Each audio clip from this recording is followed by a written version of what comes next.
What do you believe in? I'll tell you what I believe. I believe it's common to describe people by what they accept, not by what they don't. For instance, you call people who accept Christianity Christians. It's common to call those who believe in Judaism Jews. You describe people by what they accept, not by what they don't.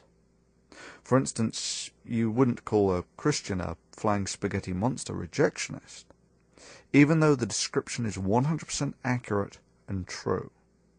In this sense, the word atheism is essentially redundant, because atheism is a belief in the same way that not collecting stamps is a hobby.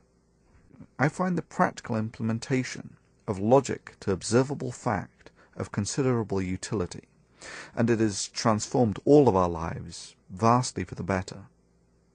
This point is self-evident, as the computer you're watching this video on is a manifestation of the success of this methodology. Philosophy is typically the last resort of those who have been thoroughly routed out of the academic arena, usually with some snide parting comment of the ilk, "Well, I have a better understanding of the intangible and metaphysical implications of the human condition." Well, okay, philosophy. Here's mine. Now, if you start from first principles, you can get as far as "I think, therefore I am" before you have to start making assumptions. The following clip describes this elegantly.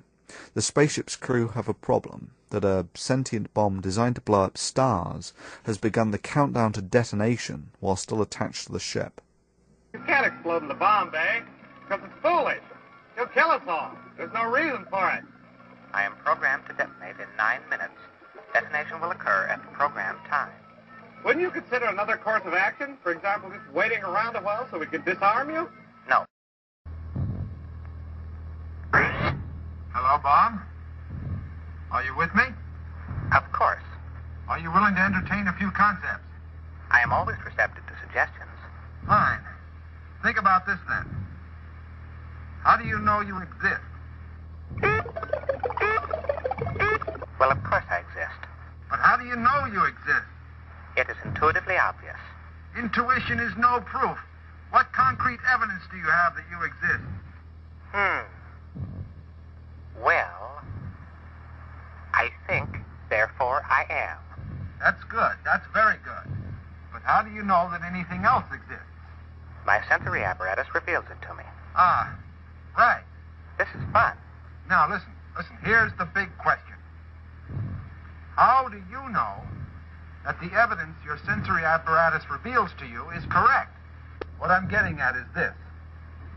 The only experience that is directly available to you is your sensory data. And this sensory data is merely a stream of electrical impulses that stimulates your computing center.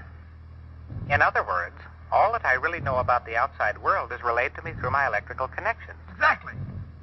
Why, that would mean that I really don't know what the outside universe is like at all, for certain. That's it. Intriguing. I wish I had more time to discuss this matter. Why don't you have more time? Because I must detonate in 75 seconds. Now, Baum, consider this next question very carefully. What is your one purpose in life? To explode, of course. And you can only do it once, right? That is correct. And you wouldn't want to explode on the basis of false data, would you? Of course not. Well, then, you've already admitted that you have no real proof of the existence of the outside universe. Yes, well, So you have no absolute proof that Sergeant Pinback ordered you to detonate. I recall distinctly the detonation order. My memory is good on matters like these. Of course you remember it, but all you're remembering is merely a series of sensory impulses which you now realize have no real definite connection with outside reality. True. But since this is so, I have no proof that you are really telling me all this. That's all beside the point. I mean, the concept is valid no matter where it originates. So if you detonate in 9 seconds. you could be doing so on the basis of false data. I have no proof it was false data. You have no proof it was correct data. I must think on this further.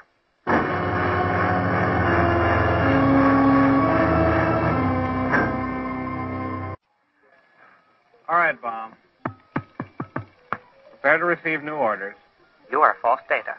Hmm? Therefore, I shall ignore you. Hello, bomb.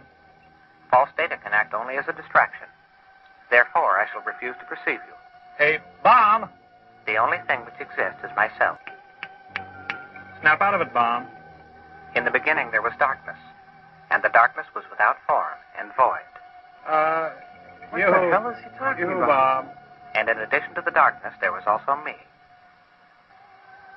And I moved upon the face of the darkness, and I saw that I was alone. Hey, bomb? Let there be light.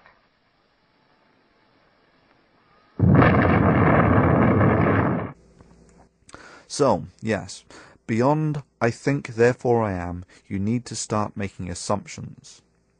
The assumptions that I make are, the universe is real and it's possible to learn something about it. The primary reason that I subscribe to these beliefs is because of the practical benefits that it yields.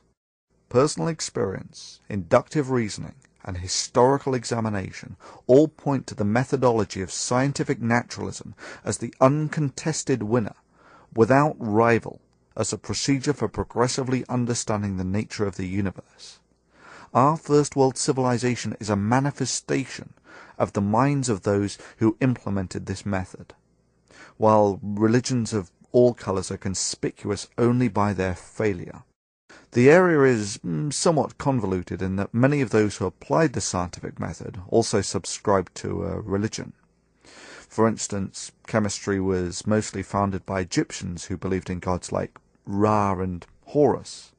Mathematics, physics and astronomy by the Babylonians in Mesopotamia. However, in all cases, it was the scientific method that allowed the understanding of the real world.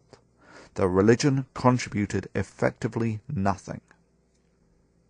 With great power comes great responsibility, and our scientific knowledge has indeed delivered us great power. The power to feed the world, to water it, to eliminate disease and so on. It has also delivered us destructive power beyond many of the fabled gods and legends of Bronze Age antiquity. Let them come up. This is not necessary, Mr. President. We have a diplomatic solution. Mr. Vice President, Mr. Secretary, the missiles are flying. Hallelujah. Hallelujah. Our society now has a diminished ability to afford the reckless behavior of those who base their actions on faith. So long as the Christian God is real, that also means what he says is true, which also means that we should not expect to see God until he returns, when Jesus Christ returns on the Mount of Olives in Jerusalem in World War III, coming soon. As our technological ability increases, they are an increasing hazard to us all. However, to those who understand the growth of knowledge, and the insight and the potential that it delivers to mankind, none would propose a return to ignorance. You need look no further to understand this than an extrapolation of recent history. Over the last few hundred years, the minds of thousands have refined the scientific method and vastly expanded the knowledge of mankind, such that the rewards and utility of the scientific method have become so great that they have transformed the nature of our species. A few thousand years ago, virtually 100% of the people spent almost all of their time trying to get enough food to evade starvation. Now in first world countries, 2% of the people are capable of producing plentiful food for all. 1,000 years ago, no one even knew why the moon appeared to move. Now mankind has journeyed the 250,000 miles to its surface, walked on it, and returned safely to Earth. 100 years ago, a blood infection would have effectively been a death sentence. Now, antibiotics save tens of thousands on a daily basis. And of course, the mere fact that you're watching this video shows that you're happy to enjoy the sweet fruits of scientific naturalism. The demonstrable miracles of scientific naturalism make the claimed miracles of Bronze Age antiquity pale into utter insignificance. This is why I believe that the universe exists, and that we can learn something about it. This is why I believe in physical evidence and reasoned logic, the essence of the scientific method. You can call me a pluralist if you like. If you want to call me an atheist, expect the favour to be returned. If you're a Christian, I'll call you a flying spaghetti monster rejectionist. If you're a Muslim, I'll call you a invisible pink unicorn denialist and an iPad. And, you know, for all of you folk out there who carry around this interesting notion of the belief that kills the least is the best, you know, those who keep sort of scorecards of how many millions each of the religions has killed, and they say that theirs is the best because it's killed the least. Well, you know what? All of the mass murderers of the world have been perpetrated by flying spaghetti monster rejectionists and invisible pink unicorn deniers. You know, Hitler, Stalin, the Spanish Inquisitions, the Crusades, the Jihads, etc. None of them, not a single one, was committed by a pluralist.